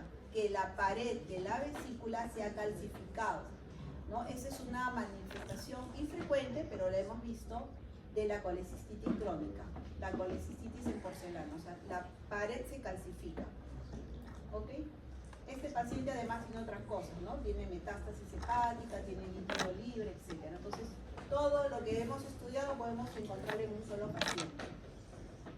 Y la otra patología que es bastante frecuente, y sobre todo en gente joven, son los pólipos vesiculares, que se parecen a los cálculos, pero no dan la sombra acústica posterior. Simplemente están como unos coliflores, ¿no? Como unos brócolis ahí sembraditos en la pared de la vesícula, que son estos de acá. ¿Cuál es la importancia de los pólipos vesiculares? Que como les digo, en gente joven es muy frecuente. De hecho, en las promociones que he enseñado, han habido varios casos de chicos que han sido operados por pólipos, ¿ya? Porque, miren, si yo tengo un pólipo de 3 milímetros, lo controlo, los pólipos generalmente son de colesterol, a veces solamente es cúmulo de colesterol y desaparece, ¿no? Le hago un control a los 3 meses. Pero ¿qué pasa si tengo un pólipo de 10 milímetros? 1 centímetro.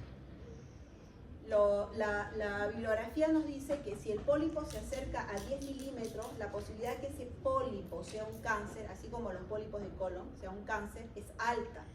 Ese paciente debe operarse. Antes se decía si un pólipo, si tiene 10 pólipos y uno llega a 10, entonces se opera. Se ha visto que ahora, es que si yo tengo varios pólipos y la sumatoria de todos mis pólipos va llegando a 10, lo opero. Ya no lo controlo. Así tenga 3, 4 polipitos de 3 milímetros, 3, 6, 9, ya, hay que operar. Porque puede ser cáncer. ¿Ok? Mucho cuidado con los pólipos. Si le diagnostican pólipo a su paciente, si es uno menos de 3 milímetros, 4 milímetros, controle. Si mide 5, 6, si empieza a crecer, operen, cáncer. ¿Ok? Y si tiene múltiples como estos de acá, operación también. Mira, acá hasta un 88% de malignidad de los pólipos. ¿Ya? Es más, en Cajamarca, por ejemplo, hay una comunidad, no recuerdo el nombre ahorita exactamente, donde todos los exploradores tienen pólipos vesiculares. Porque parece que tiene que ver algo con el tipo de alimentación, el agua, etc. Ahí están haciendo un estudio ahorita de pólipos vesiculares. Pero todos tienen, ¿no? Es importante. Cuando yo trabajaba en el Cono Norte un tiempo, también veía bastante cantidad de pólipos en gente joven. Debe haber algo que pasa ahí, no sé. Pero hay zonas que son muy frecuentes. Entonces, miren, después de diagnosticar pólipos, lo que puedo diagnosticar son cánceres. Miren, y se ve como una imagen polipoidea, pero de mayor tamaño. Y muchas veces este cáncer de vesícula se asocia a cálculos vesiculares. Entonces, si a ustedes le dicen a que su paciente tiene cálculo vesicular más pólipo, opérenlo, es mejor. La vesícula no le va a hacer falta a un paciente realmente, ¿no? ¿Ya? Es mejor a que lleguen a tener, miren, los cánceres se van a diseminar por el conducto biliar. ¿Ya? Obviamente pueden invadir en forma local, pero van a migrar por el conducto biliar. Y si migran por el conducto biliar, se van a ir al hígado, se va a ir al páncreas, se va a ir al duodeno. Entonces es importante esto, ¿ya? Ok, a ver, por acá creo que tengo otro caso. Igual, acá miren. Las masas son irregulares, bordes imprecisos, se van a asociar a cálculos. Miren acá, un cálculo y un gran pólipo por aquí. ¿Ok? Entonces, imagen de pólipo con cálculo, cáncer. Hay que operarlo.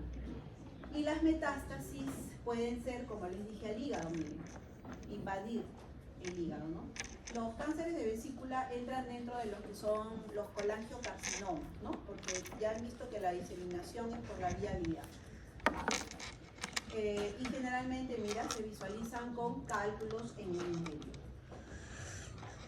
Otra imagen, paciente con dolor abdominal y baja de peso. ¿Ya? Este es un caso de literatura, pero sí he visto también en el hospital en la emergencia, un viejecito, no, era un paciente de 50 años. Vino y decía que tenía cálculos, ¿no? Vino por dolor, pero lo que vimos fue algo muy parecido a esta imagen. Cálculos vesiculares, pared engrosada, pero un pólipo irregular. Le pusimos Doppler y captaba el Doppler, ¿no? Tenía bastante flujo. Entonces era un cáncer de vesícula que se comportaba con una colecistitis aguda. Y miren, aquí está la tomografía, pero no para ver el cáncer, sino para ver todas las metástasis que tiene este paciente. ¿Ok? ¿Alguna pregunta? Ya vamos a terminar, creo. Ya, las vías biliares. Las vías biliares hemos visto que es un sistema tubular que conduce la bilis, ¿no? Y que su desembocadura o su importancia es que la desembocadura es aquí, en la segunda porción del duodeno. Miren, y aquí está el conducto pancreático. Por eso es que les decía que cuando hacen la CEPRE pueden inflamar el conducto pancreático y producir una pancreatitis. ¿Ya? Tenemos conductos intrahepáticos y extrahepáticos. Los intrahepáticos localizados en el parénquima hepático, formando la triada, y no se visualizan normalmente los conductos intrahepáticos con la ecografía. Ahí no los vamos a ver, ni con tomografía. Con la colangio sí, en condiciones normales, ¿no? Solamente van a ser visibles en la tomografía y en la ecografía cuando están dilatados. Los conductos extrahepáticos que se van a originar en el hilo hepático, ¿no? Por la confluencia de los conductos derecho e izquierdo, básicamente lo que es el hepático común, el colédoco. Esto sí lo visualizamos con ecografía y también con tomografía. Miren, esa es una técnica que se llama colangiografía transcare. ¿Qué significa eso? A los pacientes hospitalizados, operados de vesícula por cálculos, donde se ha sospechado que hay un cálculo biliar, le dejan un tubito, que es este de acá, un Drenker, ¿no? Que es un dren que tiene una forma de T, una cabecita en forma de T y su colita. Ese dren entra aquí a la vía biliar y lo dejan ahí para que drene la bilis más o menos 15 días, 20 días, un mes, ¿no? Y teóricamente, si el paciente no tiene cálculos en el conducto, la bilis va a ir disminuyendo de volumen conforme pase el tiempo. Pero cuando sospechamos que tiene cálculos biliares en el conducto biliar, lo que hacemos es colocar a través de una jeringa sustancia de contraste por este dren para pintar el colédoco. Miren, aquí está el colédoco. Lo pintamos y también podemos pintar las vías biliares intrahepáticas. ¿Ok? Miren, y aquí estamos viendo cómo desemboca en la segunda porción del duodeno. Entonces es una colangio normal. No tiene nada que nos llame la atención. Esta es la ecografía. Acá hay una dilatación del colédoco y en condiciones patológicas de dilatación vamos a poder ver las vías biliares dentro de la hígado. Esta es otra CEPRE, ya la hemos visto, ya la hemos explicado. Esta de aquí está el endoscopio. Y esta es otra técnica que se llama colangiografía transparente hepática. ¿Qué significa? Que el hígado está acá. Yo con ecografía veo la vía biliar dilatada y con la guía ecográfica punzo con una aguja la vía biliar. Meto un catéter y por ahí meto sustancia de contraste para dibujar las vías biliares intrahepáticas. ¿Por qué hago eso? Para ver dónde está la zona de obstrucción, por ejemplo acá. Aquí hay un cálculo, ¿no? O también un tumor.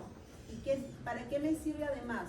Porque puedo dejar un dren para que el paciente que tiene la vía biliar dilatada y está totalmente ictérico, empieza a drenar la bilis y el paciente empieza a disminuir su ictericia, mejora al menos su calidad de vida mientras recibe el tratamiento definitivo. O pacientes que tienen colangiocarcinomas que ya no son operables, también se les pone este dren para que no hagan ictericias grandes, digamos, ¿no? Esta es la CEPRE que ya la hemos conversado. Esta es la colangioresonancia que tiene acá, miren los calculitos. Aquí es otra reconstrucción 3D de la colangioresonancia donde vemos las vías biliares intra y extrahepáticas y además vemos los cálculos, ¿no es cierto? El colédoco. Muy bien. Entonces, ¿qué es lo que va a suceder? Esta es otra cosa que también nos piden con bastante frecuencia, las colangitis. La colangitis es una forma de, digamos, infección de la vía biliar y se produce muchas veces en los pacientes que tienen cálculos biliares o en los pacientes también posoperados. Pero lo importante es que ustedes recuerden esto, doctores. La clínica de la colangitis, ¿no? Porque nos piden ecografía, descartar colangitis. El paciente viene, no tiene ictericia, no tiene fiebre, no tiene dolor. Entonces, lo mismo, ¿no? ¿Dónde está la colangitis? Pero si su paciente tiene fiebre, dolor abdominal en el cuadrante superior derecho y tiene ictericia, la colangitis está hecha el diagnóstico. No necesitan una ecografía. Yo no les voy a decir si tiene colangitis. A lo mucho les diré si está dilatada o no la vía biliar. La colangitis es un diagnóstico clínico. Lo que yo puedo decirles es si hay dilatación y si hay zona donde está la obstrucción. Eso es lo que yo puedo decir, ¿no? Pero me ponen eso, pues, ¿no? Descartar colangitis. Yo no voy a hacer diagnóstico. Bueno, sí hacemos el diagnóstico, porque no colangitis, no signos de colangitis, no síntomas de colangitis, por último, le ponemos, ¿no? En el informe ecográfico. Porque yo tenía una residente que de repente la van a conocer, es la doctora Lazarte del Hospital del Niño. Ella es la jefa de imágenes, es radióloga pediátrica. ¿Qué hacía la doctora Lazarte cuando era R1, R2? Llegaba a la guardia y se paseaba por todas las salas de medicina, cirugía, y decía, a ver, tu paciente, ¿qué tienes? Ya, no amerita ecografía, no amerita, sí amerita, no amerita, no amerita. Y venía, doctora, vamos a dormir porque ya pasé visita y ninguno amerita una ecografía ahorita. ¿Por qué? Porque ella tenía la capacidad, es una mujer muy inteligente, de discutir clínicamente, porque el radiólogo es un médico, igual que ustedes, ¿no? Y tenemos que, y es más, yo les digo siempre a los chicos, el radiólogo tiene que ser pediatra, tiene que ser cirujano, tiene que ser médico internista, tiene que ser infectólogo. Porque si no sé la clínica, yo no voy a diagnosticar, yo soy ayuda al diagnóstico. Pero si ustedes no me dan clínica, ¿yo cómo los voy a ayudar? ¿Me entienden? Entonces, es importante conocer todos, que conozcamos la clínica del paciente. Ya, entonces, ¿qué es lo que vamos a ver en las colangitis? Lo que podemos ver, miren, es la dilatación de los conductos. Podemos ver también las zonas de obstrucción, miren, en este caso una lesión tumoral. En este caso una lesión también dentro del colédoco, ¿no? Que puede ser tumor, por ejemplo, ¿no? Y que va a condicionar la dilatación de las vías biliares. Entonces, esta clínica asociada estos hallazgos radiológicos asociados a su clínica confirman su diagnóstico, pero hay que sospechar. ¿Ya? ¿Alguna pregunta ya, Villar? De verdad que no hay mucho que decir. Cálculos o colangitis, no hay más, y bueno, cáncer, ¿no? El vaso, el pequeño vaso, el vaso está aquí, en el hipocondrio izquierdo, tiene un tamaño promedio de 11 centímetros, pero lo que más me interesa es este diámetro de aquí, el diámetro transverso, de 5 centímetros. Yo puedo tener un vaso de 8, pero con un diámetro de 6 y es un esplenomegalia. También mucho depende del tamaño del paciente, ¿no? Si yo, por ejemplo, tengo un vaso que mida 12, para mí es un vaso grande. Pero si uno de ustedes que es más alto tiene un vaso de 12, de repente es normal, ¿no? Mucho tiene que ver con el tamaño de mi paciente. Se puede estudiar con ecografía fácilmente, con tomografía, ni qué decir, y también con resonancia magnética. La ecografía del vaso es una imagen que es una refulgencia homogénea, muy parecida a la del hígado, tiene una convexidad superior, una concavidad inferior, y la importancia es que se relaciona mucho con el riñón del lado izquierdo, ¿ya? Entonces, ¿para qué me sirve saber esto? Además, porque a veces cuando me piden líquido libre, yo tengo que buscar que por aquí pueda haber la presencia de líquido. En este caso es normal. ¿Okay? No hay mucho que decir en el vaso, simplemente que la patología, el vaso va a reaccionar a cualquier patología y va a crecer, y el crecimiento del vaso se llama esplenomegalia. Puede ser, miren, aquí en los rayos X, normalmente no lo vamos a ver en los rayos X convencionales, pero cuando crece mucho sí se ve. Y miren esta tomografía, hasta dónde llega el vaso, miren, prácticamente está ocupando todo el abdomen hasta la cavidad pélvica. ¿Okay? La esplenomegalia también se puede encontrar en pacientes con hipertensión portal, porque como la porta se forma de la esplénica con la mesentérica y hay alteración ahí, en forma retrógrada empiezan a aparecer colaterales y en forma retrógrada hace que mi vaso crezca. Entonces, en la cirrosis puedo encontrar o debo encontrar hipertensión portal con vaso grande, ¿ya? Entonces, miren que todo está relacionado con la anatomía. Y la patología que, digamos, es muy frecuente es el tema de los linfomas, ¿no? El linfoma puede afectar al vaso haciéndolo crecer simplemente o infiltrándolo, como se ve acá, miren, masas hipodensas dentro del vaso. ¿Cuál es la ventaja de los linfomas en general? Los linfomas son unas neoplasias que responden muy bien al tratamiento. Miren, esto es cuando el paciente estaba antes del tratamiento y miren durante el tratamiento. Empieza a bajar el vaso, empiezan a desaparecer las lesiones y luego el vaso empieza a tener un tamaño normal. Entonces, obviamente a nadie le gusta tener un cáncer, pero de todos los cánceres, de verdad que los linfomas son los mejores respondedores al tratamiento, ¿no? Responden rápidamente al tratamiento.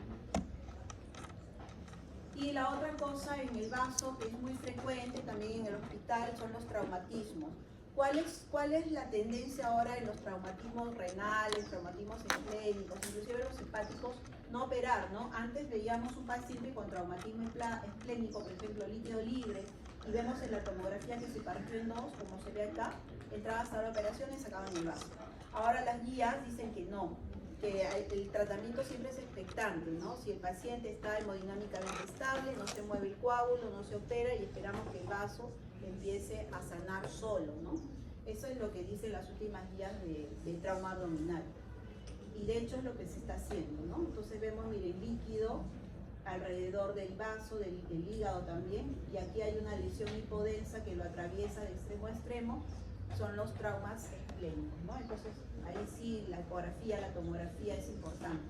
Y otra cosa que también es muy frecuente es la presencia de vasos accesorios, que son pequeños tejidos ectópicos, digamos, de vaso, que están alrededor del hilio, como estos, y se comportan igual que el vaso, digamos, mayor, ¿no? Son vasos accesorios. Inclusive hay pacientes que tienen múltiples vasitos, todos juntitos alrededor, como si el vaso estuviera fragmentado. Eso no es patológico, eso es normal. Ya. Ahora hablemos de páncreas. Miren, en mis residentes, por ejemplo, cuando estudiamos páncreas, nos pasamos toda una semana hablando de páncreas, ¿no? Y ahorita vamos a hacerlo en menos de unos minutos. Bueno, lo importante del páncreas es que sabemos que es un órgano retroperitoneal, ¿okay? Que tiene una cabeza, un cuerpo, una cola, tiene una forma de renacuajo, miren aquí así, ¿no? Eso es típico en la tomografía. ¿Qué utilizamos para estudiar páncreas? ¿Podemos utilizar ecografía? Sí, pero como es un órgano retroperitoneal, las asas intestinales me pueden crear artefactos y me pueden evitar que yo vea el vaso. La mejor técnica es la tomografía, ¿ya? La mejor técnica es la tomografía. Ecografía también vemos, pero la mejor técnica es la tomografía. Miren, se ve completamente el vaso, el páncreas en este lado, ¿okay? Y aquí se ve en la ecografía. Las técnicas, las mismas que ya hemos dicho, la tomografía, la resonancia magnética, la ecografía, miren que lo he puesto casi al final, porque las mejores técnicas son estas, la tomografía de la cabeza y la tomografía contrastada. Y también, obviamente, el PET-CT, que ya sabemos para cuándo lo vamos a utilizar. El conducto de Wilson, que es el conducto pancreático, que está aquí mejor visto en este corte, en esta reconstrucción tomográfica, aquí en la ecografía también lo podemos visualizar.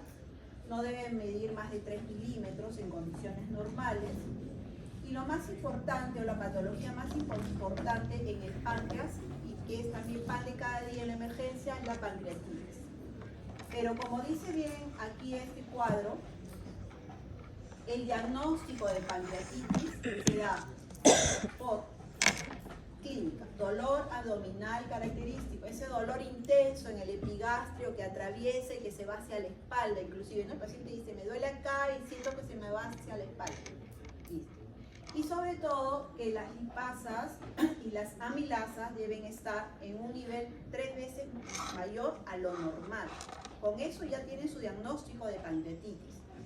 Cuando hago tomografía, que también entra dentro de uno de los criterios de pancreatitis, hacemos tomografía cuando el paciente, digamos, no tenemos un diagnóstico certero con la clínica. Las enzimas han subido, pero parece que no, parece que sí, el dolor no es, etcétera, ¿no? Tenemos duda, ahí entramos con la tomografía y tenemos que hacer una tomografía contrastada, doctores. Para pancreatitis, salvo que mi paciente tenga una insuficiencia renal, tengo que pedir una tomografía contrastada. ¿Por qué? Ahorita lo vamos a ver. Entonces, la pancreatitis puede tener dos fases. Una fase temprana, la primera semana, una fase tardía después de la primera semana. La pancreatitis puede ser leve, moderada y severa. Eso va a depender de la falla orgánica. ¿Cómo diagnostico la falla orgánica? Con mis amilasas, mis lipasas. ¿Qué más? La pancreatitis puede ser de dos tipos, y esto es importante para imágenes. La pancreatitis puede ser edematosa o puede ser necrotizante. Esto de acá es clínica. Esto de acá generalmente es para imágenes. ¿Ya? Entonces, Yo tengo una pancreatitis edematosa cuando el páncreas solamente está inflamado, está gordito y hay un poquito de inflamación alrededor, etc. Pero puedo tener una pancreatitis necrotizante cuando el páncreas ya no le llega el flujo adecuado al parénquima por el daño y empieza a necrosarse, y eso es grave, ¿ok? Y las complicaciones van a depender de si es edematosa o es necrotizante. Cuando hablo de pseudoquistes o colecciones alrededor del páncreas, estoy hablando de una pancreatitis edematosa. Yo no puedo hablar de pseudoquiste cuando mi diagnóstico ha sido una pancreatitis necrotizante. No. Pseudoquiste, pancreatitis edematosa. Si les llega a su paciente y les ponen la tomografía pseudoquiste pancreático, entonces quiere decir que mi paciente tuvo una pancreatitis edematosa, no pudo tener una pancreatitis necrotizante. Y los pseudoquistes se producen después de las 4 semanas. Entonces, acá, en la ecografía, esto es lo normal, en la ecografía, que se ve el páncreas. En la ecografía el páncreas, en la pancreatitis va a ser gordo y va a estar heterogéneo. El conducto de Wilson puede verse dilatado, puedo ver conexiones alrededor del páncreas. Pero lo mejor es con la tomografía y la tomografía contrastada. ¿Cómo yo hago diagnóstico de necrosis? Con tomografía contrastada, no hay otra forma, ¿ok? Entonces, en la tomografía, miren, el páncreas que era como un renacuajito, ahora está gordo, aumentado de volumen y una densidad heterogénea. Tiene áreas que no captan el contraste y esas áreas son áreas de necrosis. Por eso es que tiene que ser contrastada la tomografía. ¿Ok? Después lo que está alrededor, la grasa que está alrededor, también puede estar inflamada, también puede tener colección.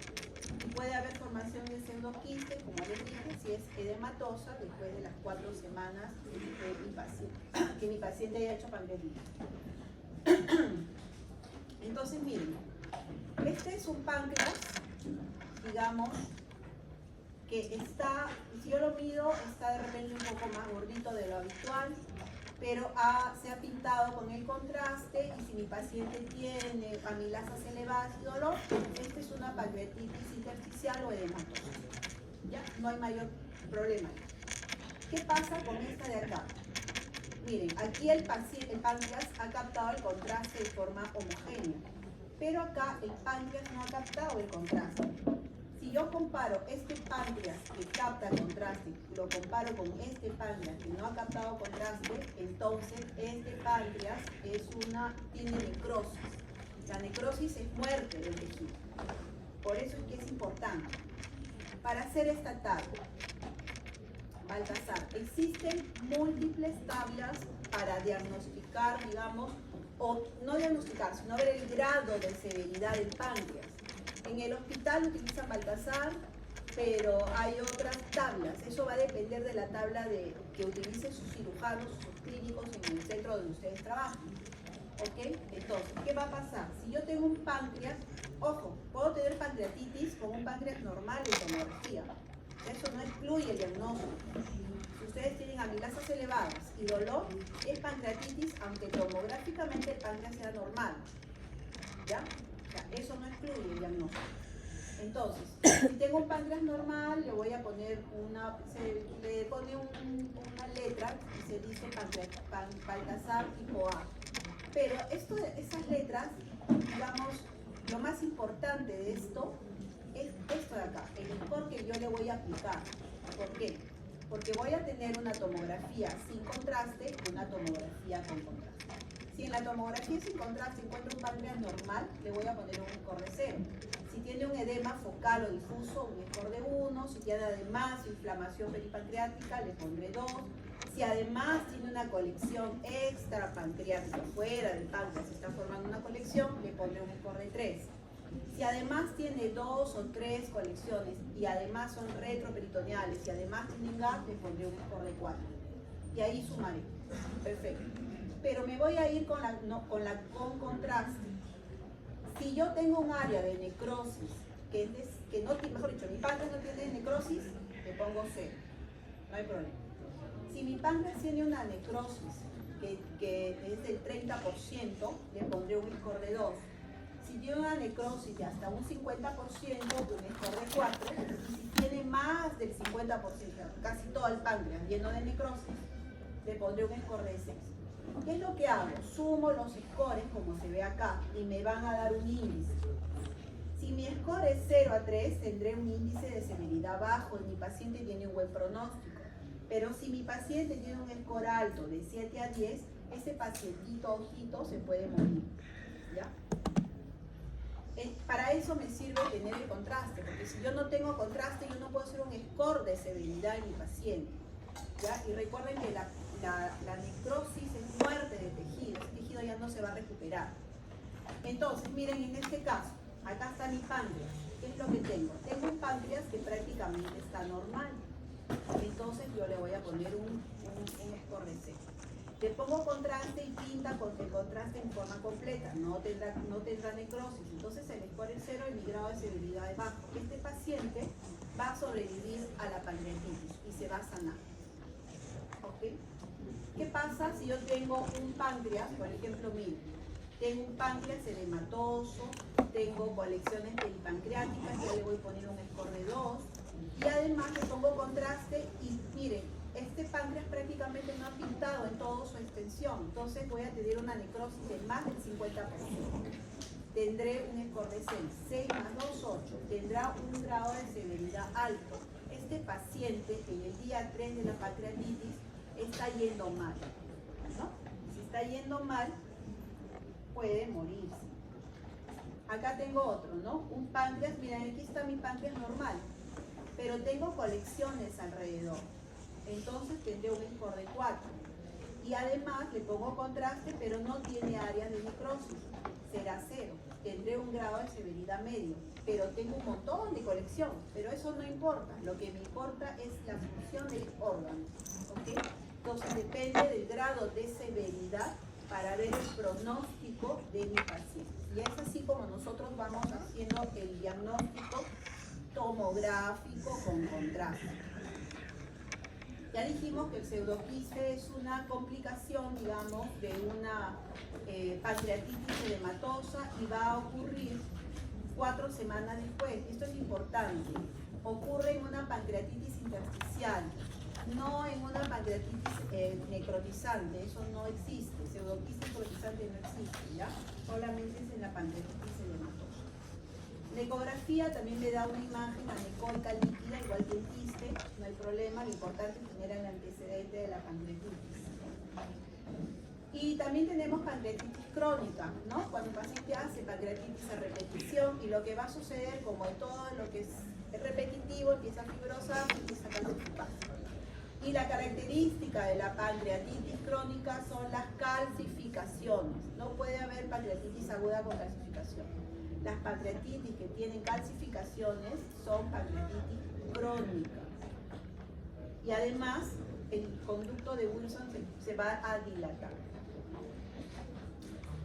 Miren acá, un páncreas que tiene un montón de calcificaciones. Entonces, pancreatitis crónica. Eso no hay otro diagnóstico. ¿Ya? Pancreatitis crónica. Y ya para terminar, el cáncer de páncreas. Esto es importante también, porque el cáncer de páncreas, miren, de 100 pacientes diagnosticados de cáncer de páncreas, al momento del diagnóstico, 40 van a ser irresecables. Otros 40 van a tener metástasis. Solo 20 podrían ser agendados para una cirugía.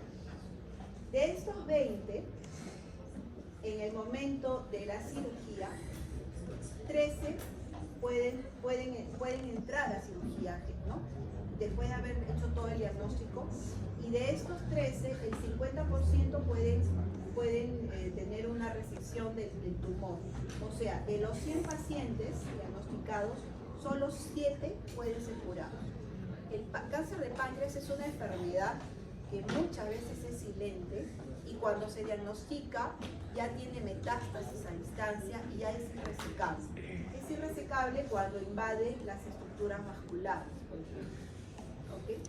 Y miren que más frecuentemente se ubican a nivel de la cabeza del páncreas.